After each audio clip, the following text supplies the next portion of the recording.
प्राचीन काल की बात है जब ये संसार केवल देवताओं और जादुई जीवों का निवास स्थान हुआ करता था। उस युग में हिमालय की उन चोटियों पर जहां आज तक कोई मनुष्य नहीं पहुंच सका है, नीलकांता नाम का एक साम्राज्य था।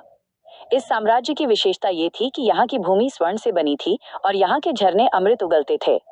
इस दिव्य भूमि की मुख्य रक्षक और अधिष्ठात्री मार्जरी नाम की एक अत्यंत विशाल और अलौकिक बिल्ली थी। मार्जरी का स्वरूप सामान्य बिल्लियों जैसा नहीं था। उसका शरीर बादलों की तरह सफेद और कोमल था। उसकी पूंछ 9 अलग अलग रंगों में चमकती थी और उसकी आंखों के भीतर 2 जलते हुए सूरज निवास करते थे। वो समय के पहिए को देख सकती थी और भविष्य में आने वाले संकटों को अपनी मूंछों के कंपन से भांप लेती थी। एक समय ऐसा आया जब पाताल लोक के अंधकार से धूमकेतु नाम का एक भयानक असुर जाग उठा। वह असुर प्रकाश का शत्रु था और उसका लक्ष्य ब्रह्मांड के सभी सितारों को निगलकर अनंत अंधकार स्थापित करना था। उसने अपनी माया से सूर्य को एक काले कारागार में बंद कर दिया और चंद्रमा की चांदनी को सोख लिया। पूरे नीलकांता साम्राज्य पर बर्फ की ऐसी चादर बिछ गई जो कभी नहीं पिघलने वाली थी। राजा, प्रजा और सभी गंधर्व एक ऐसी निद्रा में चले गए जिससे जागना असंभव था। केवल मार्जरी अपनी योग शक्ति के कारण बची रही, क्योंकि उसका अस्तित्व साक्षात चंद्र किरणों से निर्मित था। मार्जरी ने देखा कि यदि उसने शीघ्र कुछ नहीं किया तो ये सृष्टि जड़ हो जाएगी। उसने अपनी यात्रा अनंत की खाई से शुरू की। ये एक ऐसी जगह थी जहां गुरुत्वाकर्षण काम नहीं करता था और पत्थर हवा में तैरते थे। वहां उसे वायुपुत्र नाम का एक बूढ़ा गिद्ध मिला, जिसकी उड़ने की शक्ति को धूमकेतु ने छीन लिया था। मार्जरी ने अपनी जादुई सांसों से गिद्ध के पंखों में फिर से प्राण फूंक दिए। गिद्ध ने प्रसन्न होकर मार्जरी को एक दिव्य पंख दिया जो उसे पहाड़ों के विषैले तूफानों से बचा सकता था। मार्जरी ने उस पंख को अपनी गर्दन में लपेट लिया और आगे बढ़ गई। रास्ते का दूसरा पड़ाव ज्वालामुखी का हृदय था। यहाँ उसे एक ऐसी नदी पार करनी थी जिसमें पानी के स्थान पर खौलता हुआ नीलम बह रहा था। मार्जरी ने अपनी पूंछ को पानी में डाला और अचानक वो पूरी नदी जमकर बर्फ का रास्ता बन गई। जब वो नदी पार कर रही थी, उसे एक कछुआ मिला जो लावा के बीच फंसा हुआ था। मार्जरी ने उसे अपनी पीठ पर बिठाया और सुरक्षित स्थान पर पहुंचाया। कछुए ने उसे धैर्य का कवच दिया जो किसी भी शारीरिक प्रहार को झेल सकता था। तीसरी बाधा मौन का रेगिस्तान थी। यहाँ जो भी बोलता या आवाज करता वो तुरंत पत्थर की मूर्ति बन जाता था। मार्जरी को 7 दिनों और 7 रातों तक बिना एक भी शब्द कहे, बिना एक भी आहट किए उस तपती रेत पर चलना था। उसकी प्यास और थकान चरम पर थी, लेकिन उसने अपनी एकाग्रता नहीं खोई। जब वो रेगिस्तान के अंत पर पहुंची तो वहां की अधिष्ठात्री देवी ने उसे सत्य की मणि प्रदान की जो किसी भी मायावी भ्रम को नष्ट कर सकती थी। अब मार्जरी उस अंधकार के दुर्ग के सामने खड़ी थी जहां धूमकेतु ने सूर्य को कैद किया था।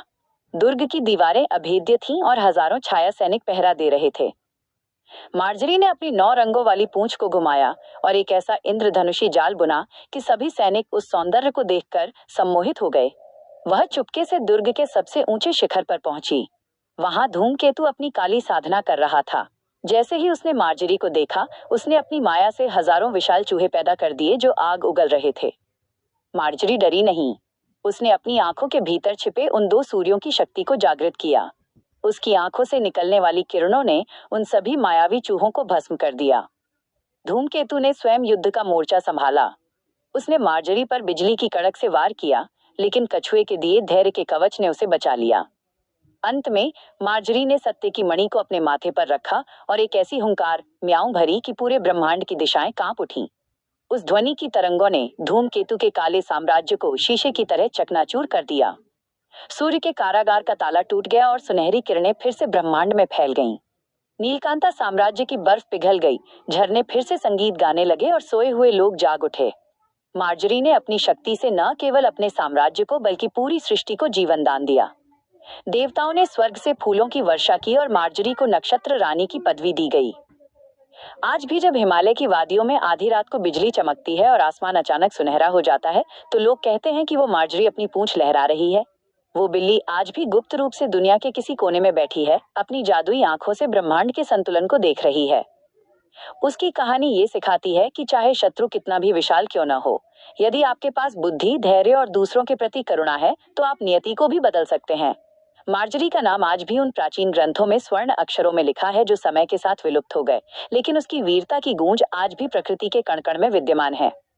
नक्षत्रगढ़ की सीमाओं पर अब शांति थी, लेकिन मार्जरी विश्राम नहीं कर रही थी। उसने एक नई परंपरा शुरू की। उसने जंगल के हर जीव को सिखाया कि कैसे अपनी आंतरिक शक्तियों को पहचाने। उसने छोटे छोटे पक्षियों को तूफानों से लड़ना सिखाया और डरे हुए हिरणों को साहस का पाठ पढ़ाया। उसकी उपस्थिति मात्र से जंगल में शिकार और शिकारी का अंतर मिट गया था और सभी जीव प्रेम और सद्भाव से रहने लगे थे। सदियां बीतती गईं, युग बदलते गए, लेकिन उस नीली आंखों वाली रक्षक का यश कभी कम नहीं हुआ। उसकी गाथा अनंत है, क्योंकि उसकी निष्ठा और उसका प्रेम भी अनंत था।